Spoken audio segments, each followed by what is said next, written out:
ससुर जी, आज दिखाऊंगा मैं आपको आपकी बेटी की असलियत। शीतल, शीतल। क्या है, क्यों चिल्ला रहे हो? और ये किसे उठा लाए? तुम्हारे माँ बाप कम पड़ गए थे जो एक और बुड्ढे को उठा लाए? अरे यार शीतल, तुम ऐसे चिल्लाती क्यों रहती हो हमेशा? और तुम मेरे माता पिता से इतनी ज्यादा परेशान क्यों रहती हो? इसलिए परेशान करती हूँ क्योंकि उन्होंने मेरा जीना हराम कर रखा है। 24 घंटे अपनी सेवा में लगवाए रखते हैं मुझे। मैंने तुमको कहा था ना कि या तो अपने माँ बाप को गाँव भेज दो या इस घर में कोई नौकर लेके आओ जो उनके आगे पीछे काम में लगे रहे।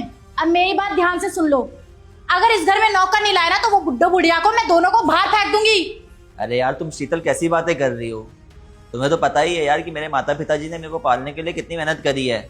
उनके पास इतना पैसा भी नहीं हुआ करता था उस वक्त, तब उन लोगों ने खुद के अरमानों का गला घोट के मेरी ख्वाहिशें पूरी करने की कोशिश करी है। शहर के सबसे बड़े स्कूल में मेरे को पढ़ाया, और जब कॉलेज जाने की बारी आई तब भी शहर के सबसे बड़े कॉलेज में मेरे को पढ़ाया।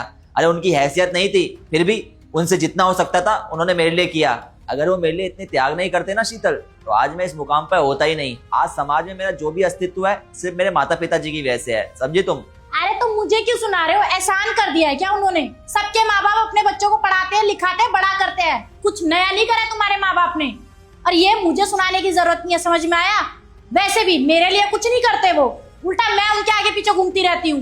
मैं आखिरी बार बोल रही हूँ, अगर उनको इस घर में रहना है तो काम में हाथ बटाना पड़ेगा, वरना मैं धक्के मार के बाहर निकाल दूंगी। और वैसे भी मैं तुम्हारे लिए आई हूँ, तुमसे शादी करके आई हूँ, तुम्हारी सेवा के लिए मैं रेडी हूँ, लेकिन तुम्हारे माँ बाप के लिए मैं कुछ नहीं करूंगी। वैसे भी तुम्हारे माँ बाप से ना मुझे चिढ़ होती है। अरे बुढ़ापा आ गया है, 100 बीमारियां लग जाती है, कभी खांसते हैं, कभी कुछ होता है, कभी कुछ होता है। मैं उनकी सेवा में लगी रहती हूँ, मेरे से नहीं हो सकता। इरिटेट करके रख दिया दोनों ने मुझे। यार शीतल, तुम कैसी बातें कर रही हो? बच्चों वाली बातें कर रही हो तुम यार। जब इंसान बूढ़ा होता है तो धीरे धीरे इंसान का शरीर भी कमजोर होता है। अब बढ़ती उम्र के साथ कभी कभार खांसी जुकाम बुखार आना और तबीयत खराब रहना होता ही है। इतना तो औलाद को समझना ही चाहिए ना, और माता पिताजी की सेवा करनी चाहिए। लेकिन तुम सेवा करने की बजाय मेरे माता पिताजी को ही उल्टा बोल रही हो। यार शीतल, तुम्हें तो अच्छी बहू होने का फर्ज निभाना चाहिए। मेरे माता पिताजी की सेवा ऐसे करनी चाहिए जैसे वो तुम्हारे खुद के माँ बाप हो। अपनी जुबान संभाल के बात करो। मेरे माँ बाप को ना अपने माँ बाप से कंपेयर करने की बिल्कुल भी जरूरत नहीं है। अरे मेरे माँ बाप बहुत समझदार है, समझ में है? तुम्हारे माँ बाप की तरह नहीं है कि बहू को बस 24 घंटे सेवा में लगवाए रहे। अरे खुद भी कर लिया करे, कुछ दिक्कत हो जाएगी अगर काम कर लेंगे तो। बुढ़ापा आ गया तो इसका मतलब काम नहीं करेंगे? कहाँ लिखा है ऐसा भाई? झूठ क्यों बोल रही हो यार तुम शीतल? तुम तो साफ साफ झूठ बोल रही हो। मेरे को सब कुछ पता है कि जब मैं ऑफिस चला जाता हूँ उसके बाद तुम माँ से घर के काम करवाती हो, झाड़ू पोछा लगवाती हो, घर का खाना बनवाती हो। अरे यार तुम उनसे घर के काम करवाती हो, पिताजी को बार बार बाजार भेज देती हो, जबकि तुम्हें पता है कि उनके घुटनों में दर्द रहता है, और यहाँ पे ऐसे बनने की कोशिश कर रही हो जैसे तुम कुछ करती नहीं हो। ज्यादा ना सीधी सादी बनो मत तुम, मेरे को अच्छे से पता है तुम्हारी असलियत। अच्छा जी, तो वो बुड्ढे बुढ़िया तुम्हें आकर शिकायत भी करते हैं, चुगलियां भी करते हैं तुमसे। अब तो मैं उनको नहीं छोड़ूंगी, अब तो मैं उनसे और काम करवाऊंगी। और हाँ, मैंने करवाया काम, तो क्या कर लोगे बताओ? 24 घंटे मैं लगी रहती हूँ, वो तुम्हें नहीं दिखता। तुम्हारे माँ बाप ने काम कर लिया तो तुम्हें उस चीज का बुरा लग रहा है। कभी मेरे लिए इतना बुरा लगा है कि मैं इतना काम करती हूँ? बेचारी मैं कैसे कर रही होंगी? देखो बस बहुत हो गया। अब अगर इस घर में नौकर नहीं आया ना तो मैं तुम्हें ये आखिरी वार्निंग दे रही हूँ, तुम्हारे माँ बाप को घर से बाहर धक्के मार के निकालूंगी। अरे यार शीतल, तुम गुस्सा मत करो यार। जब तुम गुस्सा करते हो तो तुम्हारी तबीयत खराब हो जाती है, और मेरे को अच्छा नहीं लगता है। तुम खाली बेवजह गुस्सा मत करो। वो तुमने नौकर के लिए बोला था ना, ये है नौकर, ये आज से हमारे घर का काम करेंगे, खाना वाना बना दिया करेंगे और साफ सफाई कर दिया करेंगे। इन्हीं को लाया हूँ। अरे यार, तो तुम ये मुझे सीधा सीधा नहीं बता सकते थे क्या? ये पूरी बात घुमाने की क्या जरूरत थी? सीधा बोल देते कि मैं नौकर लेके आया हूँ, घर का काम कर लेगा। और तुम नौकर भी लेके आए हो तो इस बुड्ढे को लेकर आए हो, ये कैसे काम कर लेगा बताना जरा?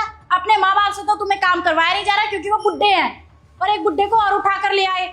मैं इसकी सेवा करूंगी या ये मेरी सेवा करेगा? अबे वो बुड्ढे, ये बता तू काम कर पाएगा कि नहीं कर पाएगा? झाड़ू पोछा बर्तन कर पाएगा? तेरे घुटने जवाब दे तो नहीं जाएंगे?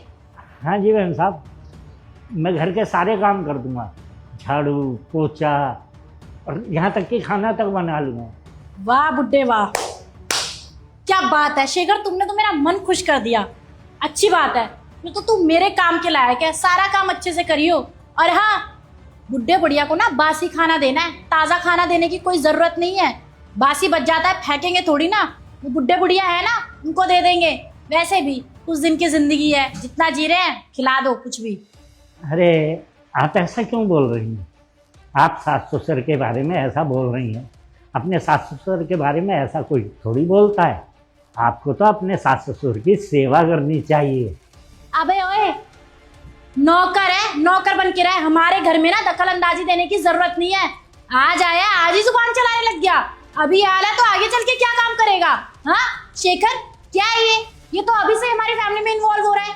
सुन बे बुड्ढे, अपने काम से काम रख, क्या कर रही हो क्या नहीं मुझे सिखाने की जरूरत नहीं है। आप किस तरह की बात कर रही हैं? आप फैमिली की बात कर रही हैं। ये फैमिली थोड़ी है।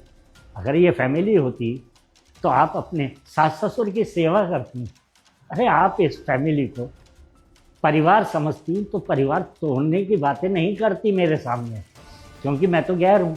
और आप मेरे सामने ऐसी ऐसी बातें किए जा रही हैं, अच्छा थोड़ी लगता है। अरे पागल हो गया है क्या? ज्ञान दे रहा है यहाँ पे खड़े खड़े।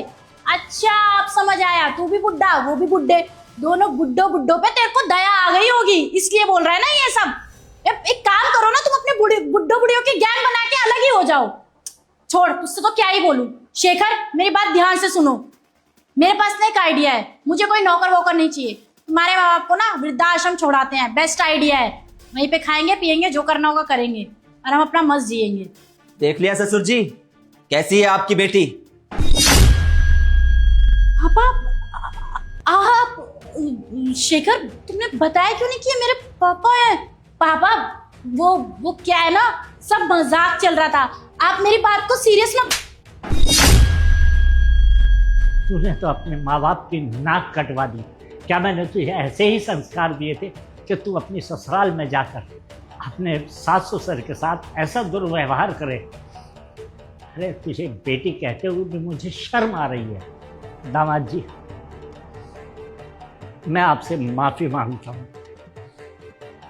अपना ही सिक्का खोटा है तो मैं क्या कर सकता हूँ, सिर्फ आपसे माफी मांग सकता हूँ। ससुर जी, मैं इस घर में परेशान हो चुका हूँ। जब से शादी हुई है आए दिन का कलेश बन चुका है। अरे मेरे माँ बाप को ये बिल्कुल भी पसंद नहीं करती है। मैंने इससे शादी से पहले ही बोला था कि अगर तुम मेरे माँ बाप की सेवा कर सकती है तो ही शादी करियो। उस वक्त इसने कहा कि हाँ, मैं तुम्हारे माँ बाप की सेवा ऐसे करूंगी जैसे वो मेरे खुद के माँ बाप है। लेकिन शादी के बाद इसने ड्रामे दिखाने शुरू कर दिए। अरे जब मैं ऑफिस चला जाता था मेरे माँ बाप से घर के काम करवाती थी। भला किस बच्चे को अच्छा लगेगा कि उसके माँ बाप घर का काम करेंगे? अरे जिस उम्र में मेरे माँ बाप को आराम की जरूरत है उस उम्र में ये उनसे काम करवाती है। अरे जीना मुश्किल हो गया है मेरा। बोलती है तलाक ले लूंगी अगर ज्यादा ड्रामेबाजी करोगे तो। अरे मेरे लिए तो मुसीबत है ना, आगे कुआं पीछे खाई। क्या करे इंसान? लड़कों की मुसीबत को ऐसे भी समझता कौन है? और आपकी बेटी ने तो मेरा जीना मुश्किल कर दिया है।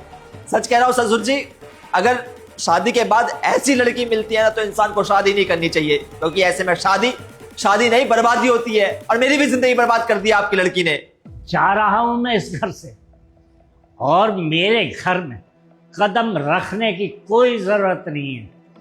अगर मेरे घर में कदम रखना है तो उस दिन रखियो जिस दिन तू अपने सास ससुर की सेवा करना शुरू कर दे और अपने घर ले आए। अगर तू उससे पहले मेरे घर में आई तो तेरे लिए उस घर के दरवाजे कभी नहीं खुलेंगे। मैं समझूंगा मेरी बेटी मर गई। पापा, शेखर माफ कर दो। मैं तुमसे वादा करती हूँ आज के बाद मैं मम्मी पापा का अच्छे से ख्याल रखूंगी और उनको किसी भी चीज़ की कमी नहीं होने दूंगी और अच्छे से सेवा करूंगी उनकी। मुझसे माफी मांगने की कोई जरूरत नहीं है शीतल। देखो, मैं तुम्हें तभी माफ कर पाऊंगा जब तुम मेरे माँ बाप की सेवा करोगे और मेरे को चीजें नजर आएंगी कि हाँ तुम सही कर रही हो। अदरवाइज मैं तुम्हें कभी माफ नहीं कर पाऊंगा। समझ गई तुम? तो सबसे पहले तो आप लोग ये बताएं कि आप लोग हमारी इस वीडियो को कौन से शहर से देख रहे हैं। इस वीडियो में हमारे पार्टनर हैं विक्टर स्कॉटलैंड परफ्यूम वाले।